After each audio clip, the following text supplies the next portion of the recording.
But, so can you just say 70s? Yeah, no, I don't. Eileen Hupp is a 30-year resident of the Peninsula and currently president and CEO of the Palos Verdes Chamber of Commerce. She has degrees from the University of Chicago and Johns Hopkins University. Please join Panorama reporters Chiara Grimes and Sarah Liu as we begin our series featuring women in leadership. We begin by discovering what it was like to be a woman student in the 1970s. Right. Well, and that's really interesting because actually I went to college at Johns Hopkins and I was the second class of women to actually be admitted. So a lot of the Ivy League schools and the prestigious East Coast schools, which had been all male, were starting to open up to women at that point in time. So it was a very interesting time. When I was literally a sophomore in high school and I was sitting in the college, the college and career office looking through, at that point we didn't have the internet, we had a book and you would look through colleges, and I looked up Johns Hopkins and there were like 1,200 males and one female, and I was like, I want to go there, but seriously, I'm joking, but it was actually, I'm not really joking, that was actually a true fact. But a lot of the colleges, you'll find this really interesting. So Harvard wasn't open to women. I had to apply to Radcliffe, which was their women's school. Brown University, not open to women. I had to apply to Pembroke. Yale had just opened to women, so they didn't have a sister school. They had been all male, so they opened. Same with Johns Hopkins.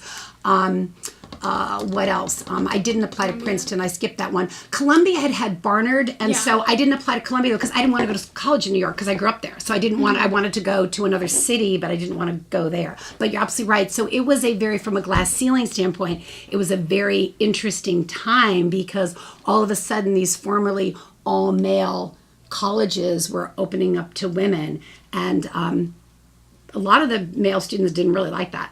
They really didn't like that because, let's face it, we were smarter and better. So seriously, it was a lot more. We just upped the competition. So there you go. Yeah. Okay. Go ahead. So I'm 17, and I wanted to know about your aspirations and ambitions when you were 17 and what it was like if you knew what you wanted to do. That's a great question. I actually started out as a pre-med student and ended up transferring to economics and business when I was in college.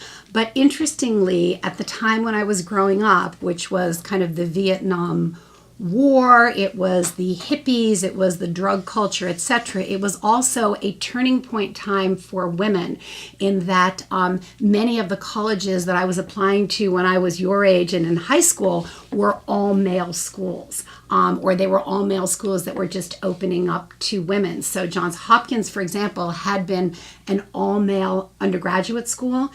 Graduate programs took women, but the undergraduate was all male, and I was in the second class of women to be accepted and go through Johns Hopkins. And it was very interesting because we didn't have, when I was there, I was on a student committee and we helped to hire coaches for women's sports, and they were literally having to take men's dorms and, make them into women's dorms and then eventually co-ed dorms. So just a very transitional time period in terms of women. And I think the culture was a lot of what can women achieve. I mean, you got to think back to, this is kind of post Gloria Steinem and Bella Abzug and some of those iconic women who really opened up opportunities for women that just didn't exist prior to the kind of the mid to late 70s. Did you experience any prejudice at that school by the men? Not really, no. I mean, the men, a lot of the upperclassmen men were not really happy that there were women. You would think they would be, and we were like, oh my gosh, just think like from a social standpoint, because it was like 7 or 8 men to every woman, okay, because again, they were, we were kind of just the freshmen coming in. But honestly, a lot of the guys didn't like the increased competition, okay? A lot of us were pre-meds, and you're fighting for those med school spots, or we were going to go into law school or graduate. I went for an MBA right after that, so we were all kind of looking at graduate careers, and more women meant more competition. So, but having said that, honestly, I never felt any prejudice. I never felt that things weren't open for me, that there weren't opportunities, definitely not in college, not at all. Okay. You mentioned earlier that you were protesting even in elementary school and things like that. Did you, at what age did you know what your aspirations would be?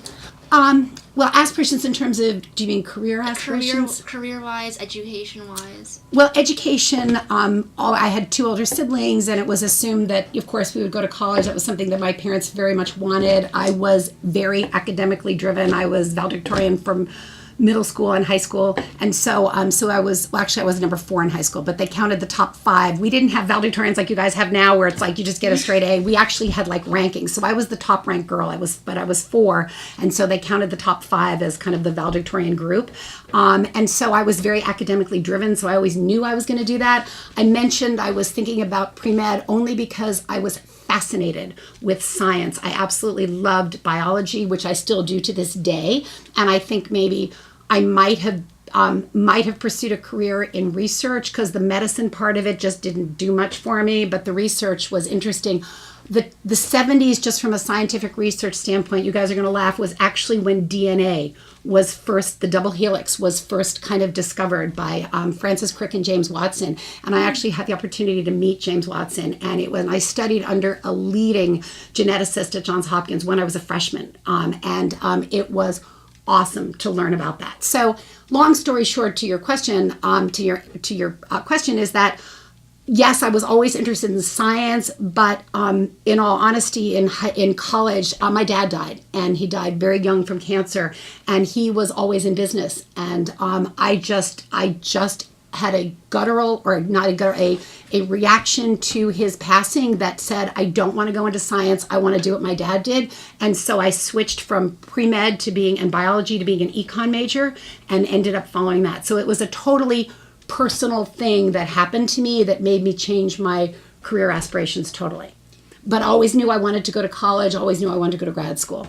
Did you notice that there were more women that were econ majors or pre-med majors in college? Well, that's a really good question. Hopkins is really small. There's only about 500 kids in each class, and so most of the kids are either pre-med or pre-law. So econ was a smaller department, but very, very highly ranked. And a lot of the kids who were econ majors went on either for MBAs or PhDs. So a lot of times we see this picture portrayed that in education and even like in businesses, it's a very cutthroat world. Mm-hmm. So as a woman in business, have you found that the community of women has been generally supportive, or is there still that cutthroat energy? So, that's a really good question. And I think things have really evolved for the better. Again, when I was entering the business world, because I went and got an MBA after undergraduate. So when I was entering the business world in the mid 80s, times were different then, and it was a more cutthroat business environment. Okay, if you go back and you look at who the thought leaders were in terms of writing, books about business and about leadership and all of that, it was a totally different feeling. Now the emphasis is much more on collaboration and things like that. I will say, I never felt like I, in all honesty, faced any prejudice because I was a woman. I did feel that I felt prejudiced because I was so young, okay? Right out of graduate school, I was a consultant for an econometric forecasting company, and I was given the company's biggest client, which was General Motors. So I walk into General Motors, I didn't even own a car, okay? Because I was living in the city of Chicago, and I didn't need to own a car, and I walk into General Motors, and they're like, what are you driving? And I'm like, I don't drive a car. And they were like, why are we even talking to you? But the point was that I felt more having to prove myself in many of the situations I was in. And then I was recruited to another company and worked directly for the CEO. And so I was in board meetings, and I was working on mergers and acquisitions and meeting with high-powered people throughout the country. And I felt more that I had to prove myself, because I would walk into a room and they would go, how is somebody who is 25 or 26, why are you qualified to be here? Not because I was a woman, but because of my age. But to your question, the business environment then was more cutthroat. And I will never forget, I was thinking about this when I was driving here today to meet with you, like, what do I want to say? And my first boss, who was my mentor, who actually ultimately recruited me from Chicago to California, which was how I ended up moving from Chicago to California. I followed him across country because he was such a good boss. And I hope you guys, no matter what career you choose, are lucky enough to have a mentor in your life who will guide you and all of that. One of the first things he said to me was Eileen, he said, the best way to get power is to give it away. And I looked at him like, Tom, what are you talking about? His name was Tom. And because, again, you'd kind of been taught like, okay, you claw your way to the top and you knock everybody. I mean, that was kind of the thinking of the times, okay? And he said, if you build your team, because I had to hire people to work for me, he said, if you build your team and it was kind of before the word empower became like, politically correct and everybody wants to empower everybody. But that in essence is what he was saying, is that if you build a team and you work with them and you give them the praise and the glory when stuff goes well, and you take the hit when things don't go well, everybody in this company will want to work for you. He said that's how you will rise to the top. So I thought that was a really interesting lesson, was if you want power and you want to be a leader, give it away, take the focus off of you and put the focus on everybody who either works with you or works for you. So I don't know if that's kind of a long answer to your question, but I really do. I've kept that lesson to this day. I think that's really, really important. Before you came, I did a little bit of research, and according to Forbes, 46% of employees that work in finance are women. But then when you get to the executive level, it drops down to only 15%. So as women in power, why do you think that's statistic? Well, if you look at, and that's a really good, interesting statistic, I think if you look at a lot of the typical finance jobs, which are, Wall Street based, whether it's the investment banks or the more traditional banks, yeah, there's still a lot of discrimination against women. And I think where you could find a similar problem is we all know the statistics on women on corporate boards. Okay, it is not good. And so I think that there's a lot that still needs to be done in terms of getting women onto corporate boards, because that is where the power is, and getting more women up into the executive ranks. And some of it may also be, unfortunately, women take time off to have kids, even if, I took 6 weeks off. I worked until the day I gave birth, and then I took 6 weeks off and I was back, okay? And I did that 3 times. But, when you do that, there is still some discrimination when you come back. And to answer your earlier question, yes, I felt some discrimination when I came back, because at that point in time, after my first child was born, I was the only woman vice president in the company. The whole executive team was all men. Okay, and I was the only woman, and these guys, don't laugh, they would play poker on Friday afternoons. They would go into, it was a small company and they were privately owned, and they would go into the CEO's office and close the door and play poker. Okay, and I wasn't involved in the poker games, and I didn't want to be involved in the poker games. I wanted to get my job done, do what I needed to do, and get home, because I had a nanny and a kid. Okay, so I needed to get home, and it was definitely discrimination. And they were like, oh, well, you're not here. And I'm like, yeah, I'm here working and you're there playing poker. So I think that I did feel discrimination on that. And I think rightly or wrongly, but it's definitely wrongly, women are still discriminated against because of taking time off for kids. There's a great article you might want to look at. It's literally in the Time magazine that just came out, either this issue or the issue before, about men, are now offered paternity leaves, and they don't want to take them, because they are realizing that it negatively impacts your career. So to answer your question, I think there's still discrimination in a lot of industries. There's discrimination definitely on the corporate board level, and I think women do take a hit because at the end of the day, most of the child rearing and definitely giving birth falls to us. So I think that that's still an issue that as a country we really need to grapple with. But that's a good statistic. I like your research. Do you have So we just want to congratulate you on receiving the Award of Distinguished Woman by Al Maritsucci. So we just wanted to know a little bit more about the award and what... Oh, thank you. Well, that's really nice. No, I was really honored to receive that. So, and I'll tell you a funny story about that, but both the assembly members and senators, I think the senators as well, but I know it's an assembly program. Our California State Assembly, each assembly member throughout the state has the ability to name, a number of women for this to receive this award as women of distinction. So they're going to look for women who have made the communities better. It could be someone who's been a rabbi, it could be someone who's been a firefighter, it could be someone who's been a teacher, or maybe it's a volunteer who's, done a lot for the schools and the PTAs or whatever. So they have a lot of criteria, but ultimately you're selected by the assembly member and approved by the state assembly. So it's very cool because you're named as the 66th Assembly District, one of the Women of Distinction for this year. And the funny story about it is that my sister, who lives in New York, still was named a Woman of Distinction in her Assembly District in the state of New York 5 years ago. Like, so how crazy is that, right? So it's like, yes, my mom taught us well. She taught us about volunteering and giving back to the community. So as did my dad, other than, as I mentioned earlier, he passed away young, but they very much instilled in us the importance of being involved in the community and giving back.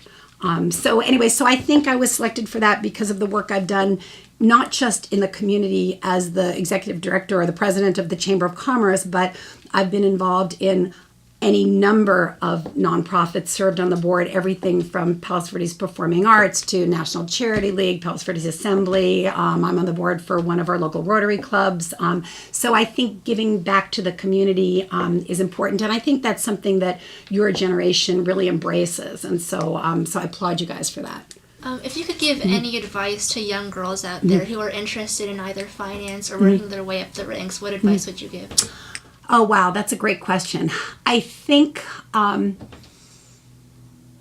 take risks and don't be afraid to make mistakes would be one thing. I just think in life in general, you can't play it safe, and you're not going to gain something unless you don't take a risk and you're not willing to fail. You've got to be willing to fail, because that's the only way change happens, is you got to do something new, do something different, take risks, be willing to fail.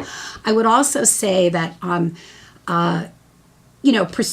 pursue your education. I think we all hear the pursue your passion, but I do really believe that you want to be doing something that has overlap with something that you love to do, and don't worry about what other people think. You need to pursue something that you enjoy doing and that you feel you're making a difference in, because somebody famous, don't ask me who, but you guys can find on the internet, said if you pursue a career that you really love, then you really don't ever feel like you've worked a day in your life. Okay, so now that's nice to say. It's like, well, you still got to, have a job that pays the bills. so you have to be a little bit of a realist in there. But I think if you can find something that overlaps in it, and it might be in your career, it might also be in your hobbies. Let's say you love to do theater, but you're not going to make that your career. Then maybe you, as an adult, you act in community theater or something like that. Or maybe it's being involved in a nonprofit that has something to do with something that you love, whether it's music or art or whatever. So I would say stay connected to the things you love. I would also say stay connected to your family, because I think that your family is hopefully always your biggest support and your biggest cheerleader. So hopefully everyone has a family that does that for them. And the last thing I would say just about leadership in general, and also advice to young women, is just inspire other people. I mean, I think that's what a great leader does, is we inspire people to do more than they ever thought they could do. Whether it's, if I'm volunteering at a community service project at the Boys and Girls Club in San Pedro, and I'm helping a fifth grader with their reading homework as a tutor, and I'm like, come on, you can read that book. If that inspires them, that's great. Or maybe it's inspiring the people who worked for me, my colleagues or my coworkers or my employees, to do more than they ever thought they could do. Because you'll never know. You'll never know what your impact is. But I think as a leader, it's our mission, and it should be in our DNA, to inspire others to be more than you can. And I think I would give that advice not just to young women, but to everyone. Inspire others. Think of them first before you think of you, because that's always going to come back and help you. You mentioned failure earlier, so how do you specifically overcome failure, and was there ever a moment that you questioned your life decisions? Oh my gosh, that's a really hard question. I got to think about that. Failure. That sounds terrible that I have to actually think about that. That's really embarrassing, because I'm sure there were times. Wow. I think if I look back to, and I don't always share that story, but I did share with you the story when I was literally the beginning of my sophomore year in college, when I decided to drop pre-med and switch to economics because of this, my father's passing.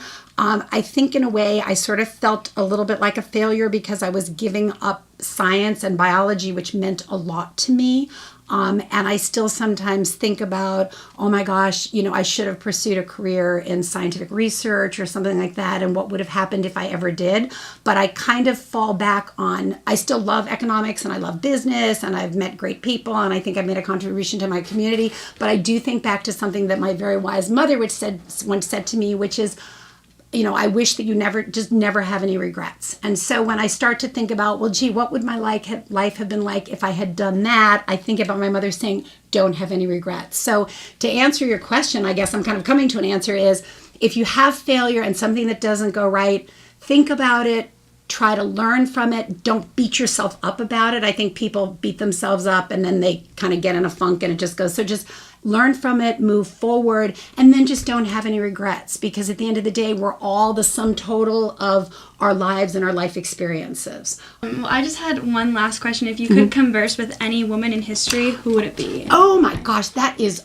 awesome. Oh my gosh. So I adore Eleanor Roosevelt. Okay, I just think what she did in terms of in the 1900s, early 1900s, was with the tenements in New York, and she was one of the founders, I believe, of Junior League, which became kind of a model volunteer community service organization for women, and just so gutsy and so outspoken. It would be her.